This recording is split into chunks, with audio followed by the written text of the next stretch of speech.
Hey, what's up everyone, David here, welcome back to another video. Today we have to talk about the latest releases from Atlus, but one of them in particular. Last time we did Persona 4 Golden, this time we have something different to talk about for Persona 3 Portable. We have some bad news today. Now, I have not experienced the re-release, the remastered version of Persona 3 Portable myself yet. I am playing other stuff right now and I'm not in a rush to replay Persona 3 at this point. But at some point I'll play it. That being said, I'm hearing a lot of opinions, watched a few reviews from content creators that I appreciate, seen Twitter, I've seen Steam reviews, and I've seen some controversy on social medias in general and in my comment sections for this release in particular with Persona 3 Portable. I have a lot of things that I want us to look at. I want us to look at social media comments. I want us to look at one very sad and unfortunate situation with translators that worked on this project that are not being credited by Atlus and Sega for this translation work. So we'll definitely try to cover that and give them some visibility here for sure at the end of this video. And we'll look at just Steam reviews in general, because there is the obvious thing that people were mad about on day one, which is cool, Persona 3 is coming back, but it's portable, not FES.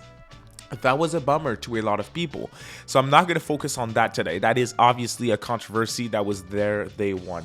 Some other stuff came out, unfortunately, once the game dropped. And for this release specifically, you guys noticed Atlus did not distribute review copies to content creators specifically. We're not sure why. It seems like they're changing stuff internally.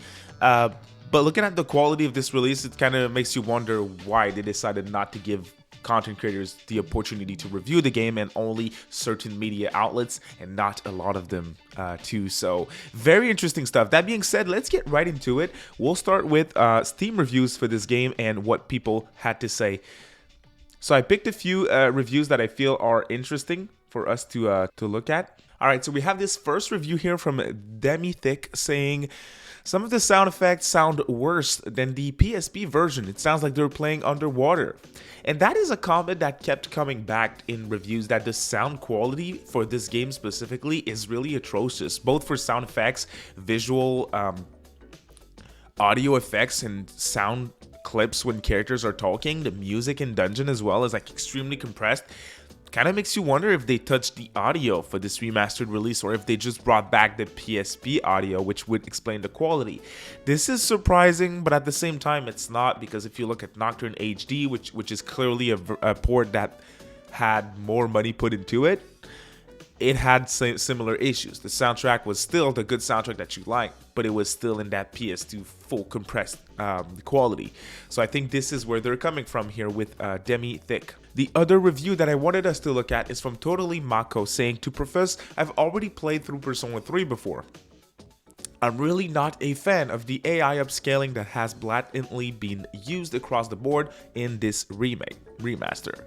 Only 10 minutes in and it's extremely hard to ignore. While the sprites for characters look fantastic and anything vector based looks equally great, the backgrounds are quite an eyesore to me. Such a shame that the beautiful art ends up like this. Unless there's an option in the future to switch to the original P3P textures, which I would much prefer, I can see myself committing to another full playthrough on this specific release.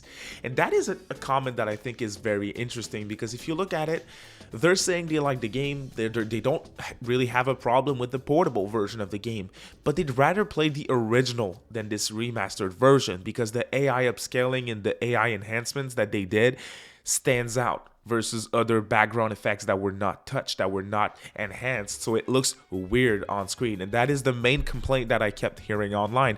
I am someone who is not too touchy, and I don't necessarily recognize a lot of like frame issues, except if they're major, or dips in resolution, things of that nature. My favorite system is the Switch. It's the weakest hardware that I own. I have a Series X and a PlayStation 5 and a decent PC, and that's still my favorite platform. So needless to say that I'm not this big performance type of guy. I don't claim to be.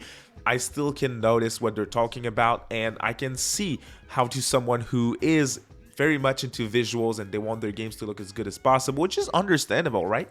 I can see how this is an issue, and it's very unfortunate because it's a remastered, and fans like this person would prefer to play the original PSP version, and that's a big issue in my opinion.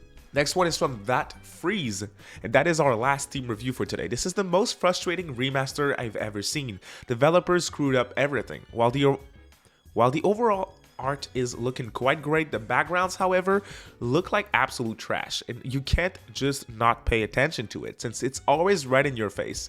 The visuals are one problem. The sound, however, this is somehow worse than the sound on the original PSP version. I recommend you not use headphones while playing this. The sound quality is that bad. The dialogue is still compressed, battle SFX are even more compressed, menus are painful to navigate because of the quality of your cursor, everything up Atlas. It's a real bummer, it really is, and it makes me want to try it out myself as well. If you guys are interested in my personal opinion on these things, let me know. I'll just buy it and I'll give you guys coverage for sure. I can do that. All right, next up is Twitter. Twitter is a mess most of the time. Here, simple comment from Maya. Persona 3 Portable is one of the laziest ports you've made. And that's saying a lot because we all know our buddy Atlas. Next one is from Katsuya the Fook saying, you know, it's like, yeah, no beep. The Persona 3 Portable re-release was going to be disappointing to many people. But it really is worse than I expected. Not even just of the trash port itself, but even the localization teams getting no credit. And that's the bummer. That's the thing. It's like, how did you manage to flop a direct port of a PSP game? Like, you did not work much things into it. Manual skill inheritance was not added. And that is one thing that they did for Nocturne. The price tag isn't the same, so it's kind of like, okay. But it feels like stuff like the visuals and stuff, they did what they could, and that's what they did, right? We have to accept it. But the audio sounding super bad, that's a bummer. And now finally, and most importantly, the translation team issue. There is a Twitter user called Tam Slater saying hashtag P3P and hashtag Persona 4 Golden are available on modern platforms. Translators are credited in none. At Atlas Japan, at Atlas West, hashtag translators in the credits. And this was confirmed by a previous localization team employee at Sega, Katrina LTRNS L8R, sorry for my pronunciation. They, from my understanding, left Sega recently, and they were part of the localization coordinator team. I was on the localization coordinator on this project specifically, up until I left Sega, constantly in connection with the FIGS teams. I told the team who took over for me to credit the FIGS team. They worked incredibly hard to localize 2 games. Unbelievable. And I can only share the disappointment. As a content creator, you want to get credit when you work on something, whether you're an artist, a translator, a developer, a content creator, anything, you want to be credited when you work on something. And I might not have the biggest viewer base, but I still wanted to share this around. And obviously, I really do hope Sega and Atlas will do something about this because it's a major issue. It's a bummer. People worked on this project and they deserve credit for sure. There's tons of new languages that are available for subtitles and stuff, so you have to support the translators. And if you want to share around this video, and most importantly the tweets out there to give them visibility, I will put the links down in the description below. Please share it if you guys stand with the creators and translators as I do, because it's a real bummer. On another note, I hope you guys are still enjoying your time with Persona 4 Golden at least, and even if you're having fun with Persona 3 Portable, I would appreciate a comment telling me what was your personal experience. Do you appreciate and do you agree with the comments of people in the community, or are you somewhere else? Just drop a comment and let me know. I'll definitely be curious to hear what you guys have to say. If you're new to the channel and you want to stay up to date on anything Atlas, SMT, and Persona, make sure to subscribe, ring that notification bell, and we'll see you guys for next week with new content. Bye.